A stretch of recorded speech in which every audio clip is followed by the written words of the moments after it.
Bonjour Fawzia Koofi. Bonjour. Merci beaucoup de parler en français. Ce sera la seule réponse que vous donnerez en français. On vient d'entendre ce que nous dit Marzi Hamidi. Que reste-t-il comme droit aujourd'hui aux femmes en Afghanistan ?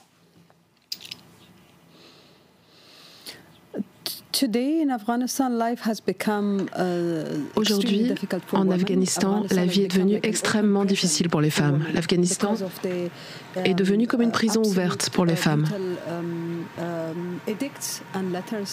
Des édits sont publiés par les talibans, ils sont très brutaux.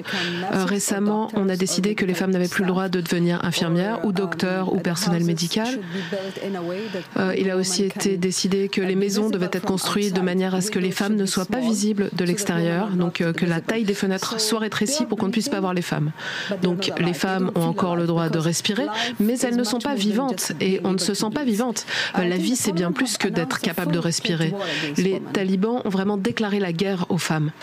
Alors, est-ce que c'est partout en Afghanistan ou bien est-ce que c'est plutôt dans le centre de l'Afghanistan, dans le pays Pashtun, par exemple? Est-ce que c'est pareil dans le nord de l'Afghanistan, dans les zones tadjiques? Est-ce que c'est pareil dans les régions qui sont à la frontière avec l'Iran? Est-ce que cette politique des talibans contre les femmes est généralisée? Oui, c'est à travers tout le pays.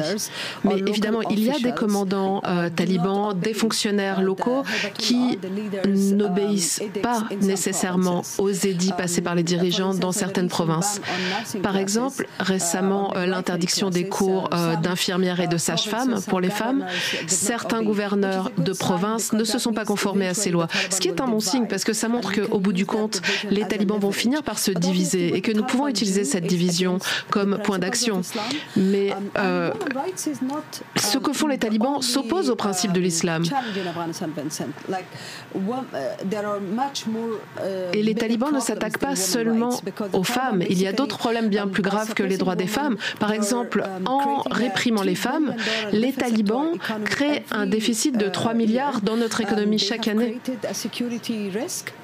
Ils ont créé un risque de sécurité qui, au bout du compte, pourrait aussi vous affecter, vous, puisque aujourd'hui, les talibans créent ce discours selon lequel ils s'opposent à Daesh ou ils s'opposent à Al-Qaïda, mais au contraire, les talibans servent de modèle à beaucoup de groupes radicalisés extrémistes qui, aujourd'hui, travaillent. Par exemple, le groupe TTP au Pakistan, les talibans pakistanais, au Tadjikistan aussi. Donc, les talibans pose un risque de sécurité pour la sécurité du monde entier. Le Pakistan, le Tadjikistan sont des pays que vous connaissez bien parce que vous êtes originaire finalement d'une région qui est à la frontière. Quand on regarde une carte de l'Afghanistan, vous êtes dans cette petite bande de 80 km, près de cette bande de 80 km qui est même à la frontière avec la Chine et bien sûr à la frontière du Pakistan et du Tadjikistan. Vous avez été la première, ou en tout cas l'une des premières femmes élues au Parlement afghan au début des années 2000. Vous avez été vice-présidente du Parlement afghan et on raconte même que beaucoup étaient étonnés de vous voir diriger des débats en Afghanistan. Une femme dirigeait des débats, ça existait de l'autre côté, au Pakistan, où Benazir Bhutto avait été présidente du Pakistan, mais pas à l'époque en Afghanistan et après l'Afghanistan des talibans. Vous vous êtes beaucoup investi pendant toutes ces années jusqu'à la chute de Kaboul, en tout cas la reprise de Kaboul par les talibans, pour défendre la cause des femmes. À quoi a servi votre combat ? Est-ce que tout ce combat-là, tout cet investissement-là n'a pas été un échec ? Et je rajouterai une question par rapport à ça. Est-ce que finalement tout ça ne vous a pas été, le fait d'avoir mené ce combat sous occupation étrangère, sous occupation occidentale, est-ce que cela ne vous a pas été fatal ?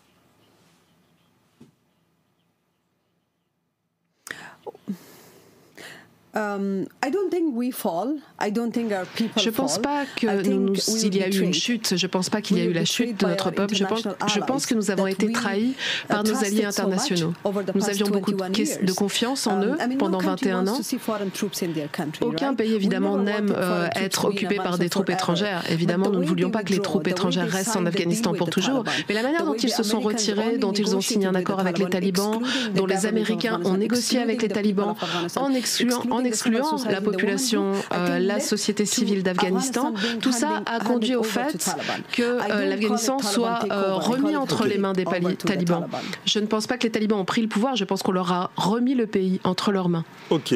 Alors ça, c'est un autre débat. Effectivement, c'est intéressant d'avoir votre point de vue et d'avoir votre analyse. Je reviens, moi, à la question que je vous posais sur la perte du droit des femmes. Ça a été votre combat de lutter pour le droit des femmes, le droit des petites filles.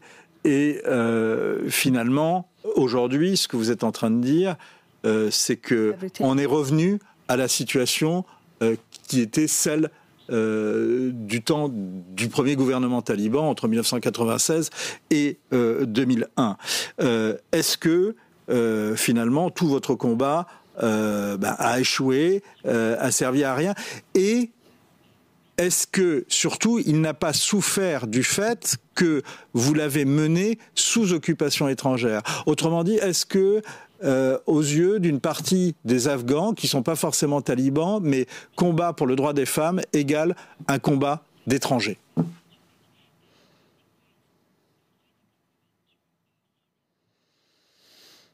Je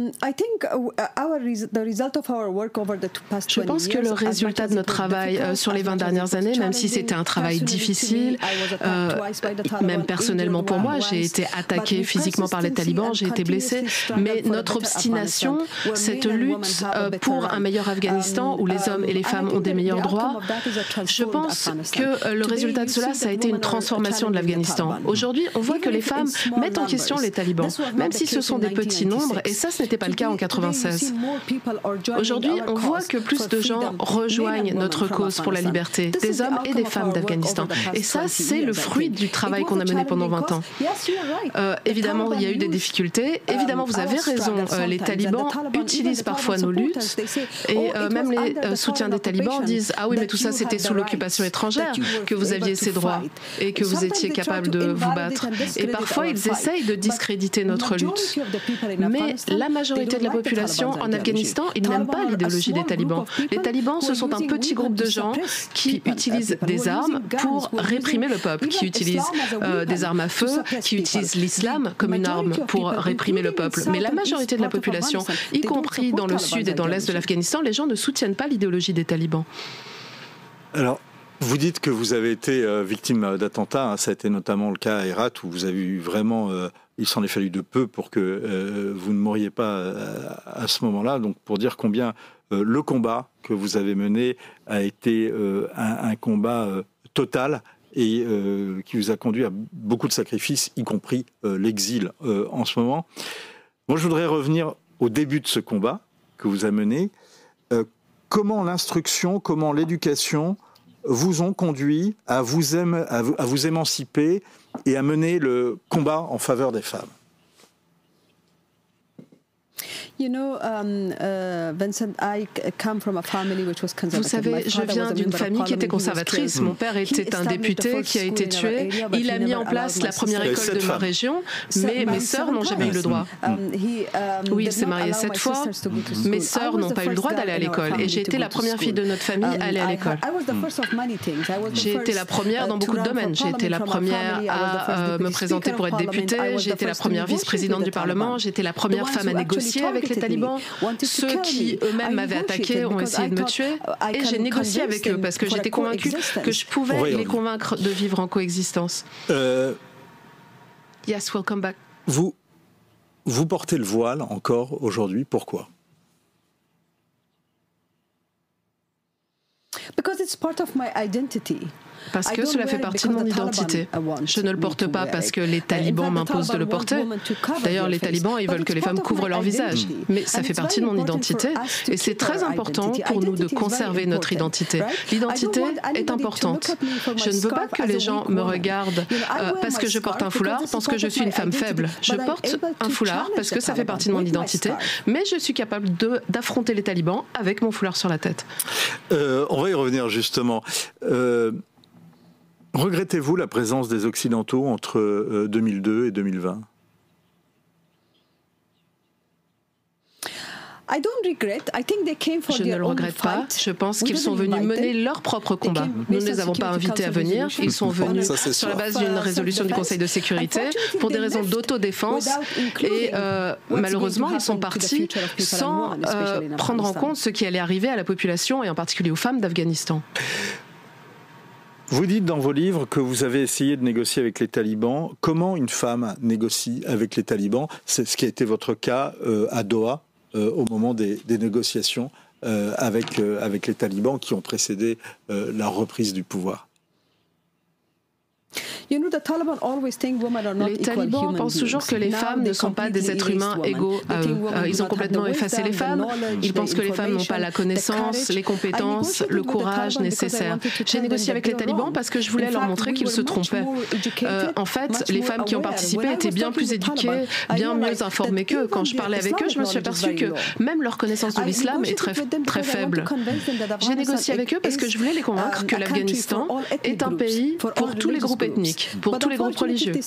Malheureusement, ils avaient signé un accord avec les Américains et ils considéraient déjà qu'ils avaient remporté la victoire. Et c'était déjà trop tard pour nous pour négocier avec eux. Nous aurions dû participer à ces négociations dès le départ. Mais pendant les négociations, je suis fière de dire que mon savoir, mon intelligence, ma compréhension de mon pays était bien meilleure que celle qu'ils avaient eux. Comment, quand on est une femme, on négocie avec des talibans, avec des gens qui ne veulent pas serrer, par exemple, la main d'une femme? Il y a des gens qui ne veulent même pas vous regarder en face. Et moi, je voulais les contredire et affronter ça, justement.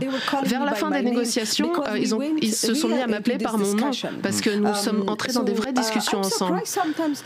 Et je trouve ça surprenant parfois. Je me demande comment ces gens font pour communiquer avec leurs femmes, avec leurs sœurs, avec les femmes de leur famille. Pourquoi est-ce qu'ils ont toute cette haine? Je voulais comprendre cela. Je voulais comprendre pourquoi est-ce que ces gens ont tellement de haine pour les femmes. En tant que femme, ma connaissance de l'islam, ma connaissance de mon pays était meilleure que la leur. Et je me demandais pourquoi est-ce que ces gens détestent autant les femmes. Ils n'arrivaient même pas à me regarder dans les yeux. Au bout de 6 mois, ils m'appelaient par mon prénom parce que je crois qu'ils se sont mis à comprendre que je connaissais autant de choses qu'eux et même plus. Vous continuez de parler avec eux? With the Taliban? Yes. Parfois, quand ils arrêtent mes collègues en Afghanistan, quand il y a des femmes, des manifestantes qui sont arrêtées, qui sont dans des situations de risque, qui sont torturées, j'appelle ces gens-là parce que je veux savoir pourquoi est-ce qu'ils ont arrêté ces femmes. Pourquoi est-ce qu'ils ont si peur des femmes? Mais donc je ne passe pas par des négociations officielles, non. Mais vous gardez un canal. Que vous inspire le nouveau gouvernement syrien?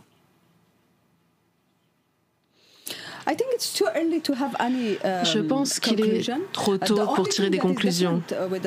La seule chose qui est différente des talibans, c'est qu'au moins, ils ont autorisé une femme à être la directrice de la Banque centrale.